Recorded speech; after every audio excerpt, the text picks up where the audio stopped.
All right, that was pretty fun, right? For a week 1 preseason game, Brock Purdy got some action there at the end. We've seen this before.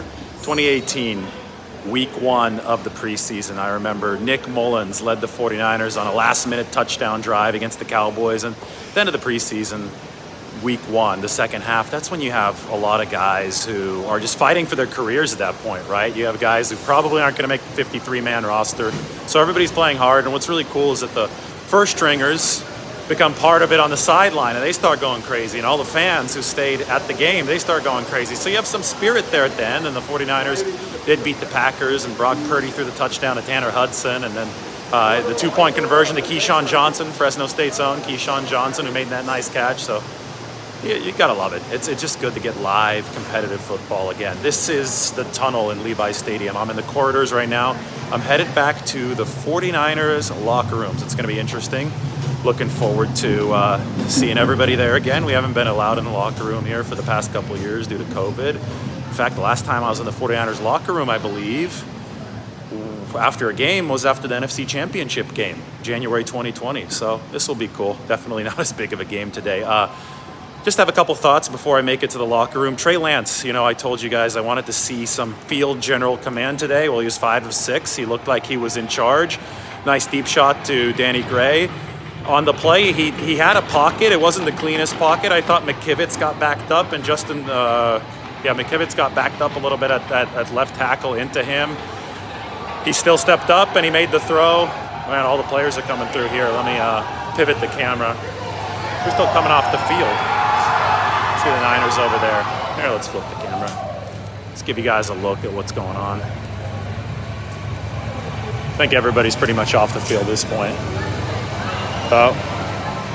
Yeah, so you had Danny Gray. I mean, he's been fast in training camp. He was fast today. He just bolts by everybody on defense, on the Green Bay defense. And then you had Ray McLeod just shake the cornerback out of his pants for the Nate Sudfeld touchdown pass. So it was almost like the Packers weren't playing too much pass defense in this game. Green Bay, I mean, it's the preseason. We didn't see Jair Alexander, players like that for Green Bay. So at the end of the day, you're not going to learn all too much from this, which is why I just wanted to see field command from Trey Lance. I wanted to see Ty Davis-Price and Trey Sermon run. I thought Sermon picked up some nice extra yards on that, especially on that first drive. There wasn't much doing in terms of room, but I thought Sermon's vision looked good given the limited opportunities, and then he pushed the pile forward there on one of those runs early in the game.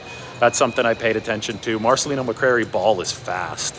Linebacker out of Indiana. He had that interception off the deflection. He ran back several, I think it was a 67-yard return. That was nice for the 49ers. Drake Jackson, I'm hearing shoulder sprain for Drake Jackson, so hopefully for them he won't be out for too long because he looked impressive out in his NFL debut on the field. If you guys have any questions, I mean, Purdy did look good today. I'm not going to lie. I thought that Purdy looked solid for the 49ers. I see a lot of comments about him. This team it's deep. I mean, Kamoko Toure, it's a great example of how deep this team is. He was in toward the end, made that 4th down stop late for the 49ers. Kamoko he's going to make the 53-man roster, but because of the D-line injuries, because of the fact that Bosa didn't suit up, Armstead didn't suit up, Sansa Mebicom didn't suit up, Kamoko had to be in until the end of the game, and he made a couple really nice run stops. He's only 248 pounds, blasts through the line of scrimmage, and comes through in the clutch there for a smaller player. A lighter player is going to be an edge rusher during the course of the season. I thought that was impressive. Of course, Samuel Womack, got to talk about him. That's probably who I'm going to talk to first in the locker room. Samuel Womack, he's going to start sooner rather than later, I think, for this 49ers team at nickelback. I think, they really like Darqueze Dennard. He's a veteran, knows the playbook. But Womack, with those long arms, I mean, he's just got so much natural coverage talent and skill. I mean, he's a guy that, when you look at the 40, you look at the arm length, that's almost as long as Richard Sherman's, and then you look at the fact he's only 5'9", so he can really move. I mean, he was just stuck to Amari Rodgers like glue, and then Romeo Doubs tried to, he's 6'2", tried to make that catch over Womack, but Womack with those long arms at 5'9" just took it away from him. I mean, he's a player. He led the nation, or was really close to leading the nation in pass breakups at Toledo. So he's I mean, that's the scouting report on him. He's around the ball and he's going to make plays. And I think that the 49ers are very, very excited for his future. They're loaded at nickelback this year between Denard, who's a trusted player, former first-round pick, and Samuel Womack. Now, outside the 49ers locker room here, can't take this camera inside. I'm going to be videotaping stuff, but I'm not going to be doing it live. So I'll kind of congregate here outside before they let me in. A little bit of a cooling off period, so.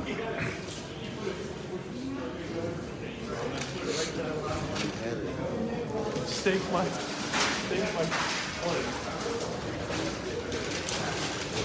Yep, so we're about to be let in. Anyway, I'll have a little bit more in a few hours, maybe in the morning, maybe walking back out of the locker room. But that's the instant analysis. We'll talk to you guys soon. Take care.